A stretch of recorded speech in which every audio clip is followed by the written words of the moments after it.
नमस्कार। आज के इस एक्सप्लेनर में हम सनातन धर्म के एक बेहद ही दुर्लभ और शक्तिशाली आध्यात्मिक अवसर के बारे में बात करने वाले हैं। वो है पुरुषोत्तमी एकादशी 2026। हम जानेंगे इसके गहरे अर्थ, पूजा विधि और कैसे ये दिन हमें मानवता की सेवा करने का एक बहुत बड़ा मौका देता है। तो चलिए शुरू करते हैं। तो आज हम किन किन चीजों पर बात करेंगे।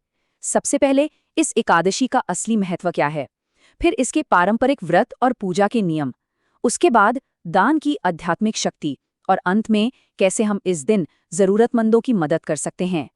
भाग 1, पुरुषोत्तमी एकादशी का महत्व। अब देखिए, हिंदू पंचांग में ना हर 3 साल में एक बार अधिक मास आता है। इसे हम पुरुषोत्तम मास भी कहते हैं। और क्योंकि ये पूरा का पूरा महीना भगवान विष्णु के पुरुषोत्तम स्वरूप को समर्पित होता है, इसलिए इसमें जो एकादशी आती है उसे पुरुषोत्तमी एकादशी कहा जाता है। अब आप ही सोचिए, जो मौका 3 साल में सिर्फ एक बार आता हो, उसका आध्यात्मिक लाभ कितना विशाल होगा, है ना।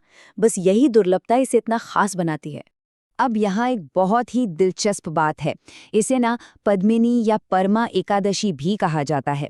जैसे एक कमल का फूल कीचड़ में खिलकर भी एकदम पवित्र रहता है ना, बिल्कुल वैसे ही ये एकादशी हमारे जीवन में पवित्रता, सौभाग्य और आध्यात्मिक प्रकाश लेकर आती है।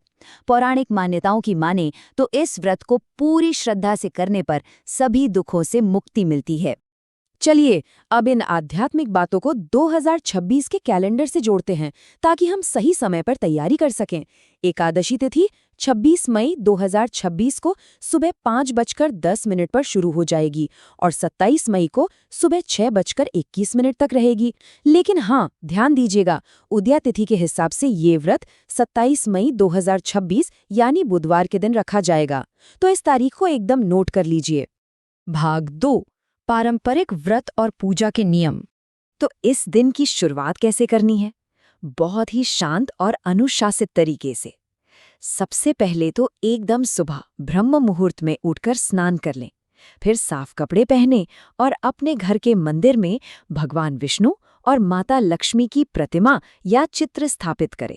ये जो सुबह सुबह की प्रक्रिया है ना, ये मन को बहुत शांति देती है और आगे की पूजा के लिए एक बढ़िया माहौल तैयार करती है। प्रतिमा स्थापित करने के बाद भगवान विष्णु के सामने व्रत और पूजा का संकल्प लिया जाता है।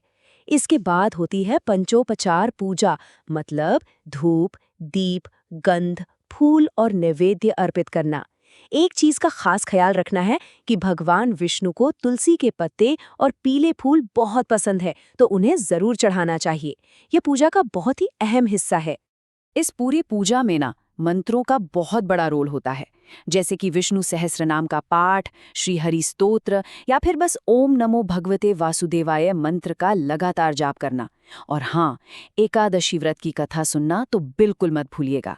ये सारी चीजें मिलकर घर में एक बहुत ही शुद्ध और पॉजिटिव एनर्जी ले आती हैं। अब देखिए, व्रत का मतलब सिर्फ खाना छोड़ना नहीं होता। दिन भर आपके विचार और आपका आचरण एकदम शुद्ध और सात्विक होना चाहिए। और बात यहीं खत्म नहीं होती।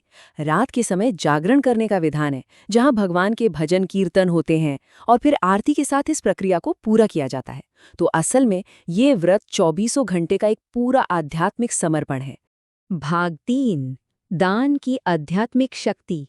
यहाँ सबसे क्रूशियल पॉइंट ये है कि दान का ये जो महत्व है ना, ये कोई आज की बात नहीं है। ये सीधे हमारे शास्त्रों से आता है। पद्म पुराण में साफ साफ लिखा है कि किसी तीर्थ स्थान, नदी के किनारे या मंदिर में किया गया जप, दान और तप हमें अक्षय पुण्य देता है।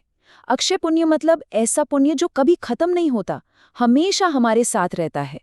तो फिर सवाल आता है कि इस खास दिन पर दान क्या करें? अन्नदान को तो वैसे भी महादान माना गया है, लेकिन क्योंकि ये एकादशी मई की तेज गर्मी में पड़ रही है, इसलिए ठंडे पानी या शरबत का दान करना बहुत ही प्रैक्टिकल और पुण्य का काम है। इसके अलावा आप धार्मिक किताबें, पढ़ाई का सामान, फल, सात्विक भोजन या फिर बीमार और दिव्यांग लोगों की मदद कर सकते हैं। ये सब बहुत ही शुभ माना गया है। भाग 4, वंचितों की सहायता। ऐसा माना जाता है कि अगर आप बिना किसी स्वार्थ के दान करते हैं ना, तो वो भगवान श्रीहरि को सबसे ज्यादा पसंद आता है। ये हमारी भक्ति को सिर्फ हमारे घर या मंदिर तक सीमित नहीं रखता, बल्कि समाज के उन लोगों तक पहुंचाता है जिन्हें इसकी सबसे ज्यादा जरूरत है। सच कहूं तो बेसहारा लोगों की मदद करना ही असल में सच्ची ईश्वर वंदना है। और अगर हम आज के समय की बात करें तो नारायण सेवा संस्थान जैसे संगठन इसका एक बहुत ही बेहतरीन उदाहरण है। ये लोग बेसहारा और दिव्यांग बच्चों को खाना और इलाज जैसी जरूरी मदद पहुंचाने का शानदार काम कर रहे हैं। ये हमारी प्राचीन दान व्यवस्था का ही एक जीता जागता आधुनिक रूप है, जहां आपका छोटा सा योगदान सीधे जरूरतमंदों तक पहुंचता है। एक और बहुत ही काम की बात बता दूं, भारत में नारायण सेवा संस्थान जैसी संस्थाओं को दिए गए दान पर आपको इनकम टैक्स एक्ट के सेक्शन 80G के तहत टैक्स में छूट भी मिलती है।